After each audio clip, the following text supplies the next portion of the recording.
Je m'appelle Apolline Bazin, je suis journaliste, culture, fondatrice de Manifesto 21, un média culture queer et féministe qui existe depuis environ 10 ans sur Internet.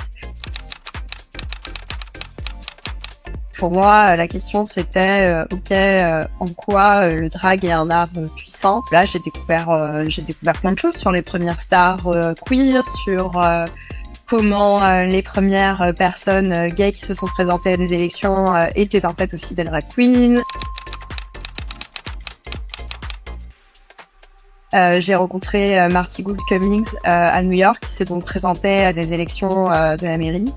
Et c'est quelqu'un qui donc est entré dans le jeu politique, veut, je pense, et va marquer la vie politique américaine. King, je peux parler de Yaxley Yancey, qui est donc un King de Lyon, et qui a une histoire vraiment incroyable et qui la partage avec beaucoup de générosité à travers un spectacle qui est en cours de rodage et auquel je souhaite de pouvoir toucher un public très large. Et important aujourd'hui aussi, je pense que le drag puisse entrer dans des théâtres. Rosé Poulaniou, je peux parler de Rosé Poulaniou qui était donc dans la saison 2 de Drag Race, qui sont des queens qui sont actifs sur la scène parisienne depuis 10 ans et qui illustre bien illustre quelque chose que j'aime beaucoup dans la partie mode du drag, c'est-à-dire une connaissance assez fine des différentes époques, une vraie culture de la silhouette, de la matière.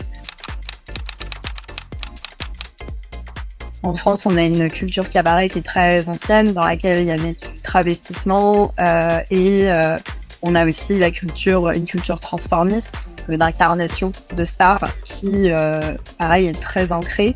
Et je crois que pour moi, les shows drag, ça peut prendre le relais sur des formes de théâtre populaire qu'il y avait à d'autres époques. En fait, c'est parce que avant d'être une culture télévisuelle, c'est une culture de bar, de proximité, et de débrouillardise.